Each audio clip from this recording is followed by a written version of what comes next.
அமெரிக்க அதிபர் Donald Trump உலகின் மிக மோசமான மனிதர் என்று ஹாலிவுட் நடிகர் மார்க் ருஃபலோ கடுமையாக விமர்சித்துள்ளார்.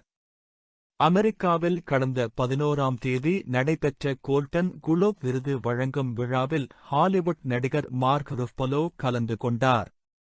மினியாபோலிஸ் நகரில் ரெனி நிக்கோல் குட் என்ற பெண் அதிகாரிகளால் சுட்டுக் கொல்லப்பட்ட சம்பவத்திற்கு எதிர்ப்பு தெரிவிக்கும் வகையில் அவரும் மற்ற நடிகர்களும் பி குட் என்ற வாசகம் அடங்கிய வில்லைகளை அணிந்து வந்திருந்தனர்.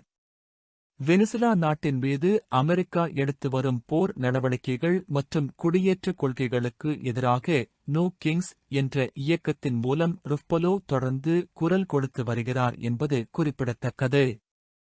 இந்நிலையில் விழாவின் சிவப்பு கம்பள வரவேற்பில் பேசிய மார்க் ருஃபலோ அதிபர் ட்ரம்ப் மீது அடுக்கடுக்கான குற்றச்சாட்டுகளை முன்வைத்தார்.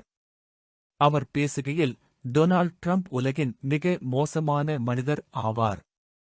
உலகின் மிக சக்தி வாய்ந்த நாட்டின் அதிகாரத்தை இவரைப் போன்ற ஒருவரிடம் ஒப்படைத்திருப்பது ஆபத்தானது.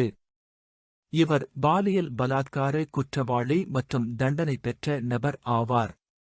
வெனிசுலா மீதான போர் சட்டவிரோதமானது என்று விமர்சித்தார். இதற்கு பதிலடி கொடுத்துள்ள வெள்ளை மாளிகை செய்தி தொடர்பாளர் ஸ்டீவன் சீயின், மார்க் ருஃபலோ சினிமா தொழிலில் மோசமான நடிகர் என்பதுடன் பொய்களைப் பரப்பும் மோசமான மனிதராகவும் இருக்கிறார் என்று கடும் கண்டனம் தெரிவித்துள்ளார்.